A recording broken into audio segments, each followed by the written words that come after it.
इसमें आगे हम स्टडी करने जा रहे हैं कि कोपॉलीमर्स क्या होते हैं। कोपॉलीमर्स वो पॉलीमर्स है जो मोनोमरिक यूनिट से मिल के बनते हैं, जो डिफरेंट कंपोजिशन में होते हैं। जैसे ऐसे नहीं आपको ए मोनोमर यूनिट सेम अमाउंट में आ रहे हैं, नहीं, इसमें देख रहे हैं आप अलग अलग अमाउंट्स में आ रहा है। जैसे ए, फिर B A, B B, A B A. So इसके अलग अलग monomer unit, a different composition पे है, डिफरेंट अमाउंट में है, बी डिफरेंट अमाउंट में। सो दोनों की कंपोजिशन क्या है, डिफरेंट है।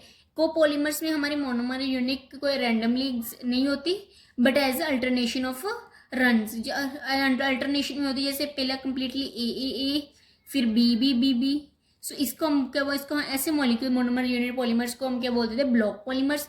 जैसे हम इसकी कॉमन बायोलॉजिकल में अगर एग्जाम्पल्स देखने, वो क्या था, प्रोटीन्स, न्यूक्लिक एसिड्स, पॉलीसेक्राइड्स, इन सबको हम कोपॉलीमर्स बोलते हैं। पॉलीमर्स को आगे हम 3 टाइप्स में क्लासिफाई करते हैं। सबसे पहले आता है लीनियर, फिर ब्रांच और फिर क्रॉस लिंक्ड। लीनियर पॉलीमर्स वो होते हैं जैसे नेचुरल रबर, पॉलीइथीन। पॉलीथीन सबसे इसके कॉमन एग्जांपल है, इसका मोनोमर यूनिट है CH2 डबल बॉन्ड CH2, ये उसकी मोनोमर यूनिट है। उसके बाद ब्रांच आता है ग्लाइकोजीन, अमाइलोपेक्टिन। क्रॉस लिंक में देखते हैं वो क्या, बैकलाइट। ये स्ट्रक्चर लीनियर में ऐसे सिंपल मोनोमर यूनिट मिली होती है, और ब्रांच में होता है जैसे हमारे पास ये वाली मोनोमर यूनिट है और उसके किसी दूसरी लेयर के साथ क्या हो रही है, ब्रांचिंग हो रही है। और उसके बाद हमारे क्रॉसलिंक का मतलब होता है दो लेयर्स को कोई इस तरह ब्रांचिंग जो आपस में इंटरलिंक कर दी, लिंकेज हो जाए, ठीक है। इससे हमारे पास 3 टाइप्स थी पॉलीमर्स को क्लासीफाई करने की।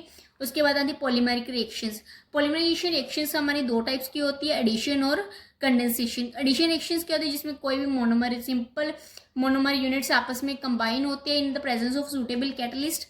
या हमारे मोनोमर यूनिट्स में जो सूटेबल कैटलिस्ट मेनली यूज होता है वो क्या है, जिगलर नाटा कैटलिस्ट, ठीक है।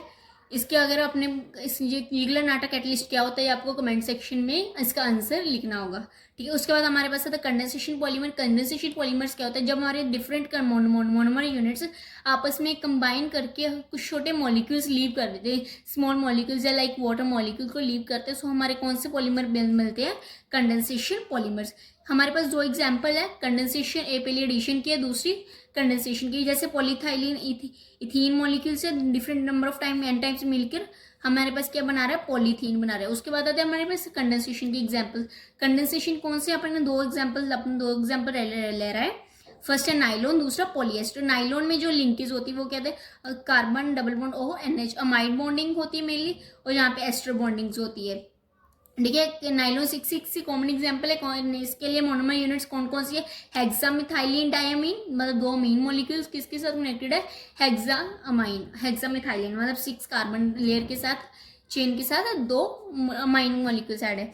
और दूसरा है एडिपिक एसिड। एडिपिक एसिड क्या होता है, हमारे पास ये वाली एडिपिक एसिड, जैसे हम इन दोनों को करेंगे, यहाँ पे OH मॉलिक्यूल और इसका हाइड्रोजन, एक हाइड्रोजन लीव होएगा तो क्या मिलके बनेंगे, वाटर मॉलिक्यूल लीव होगा।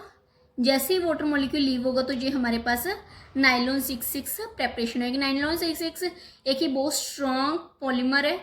यहाँ पे हम रोड्स लाइक रोपिंग रोड्स और पैराशूट क्लाइंबिंग में इसकी बहुत सारी इंपॉर्टेंस है।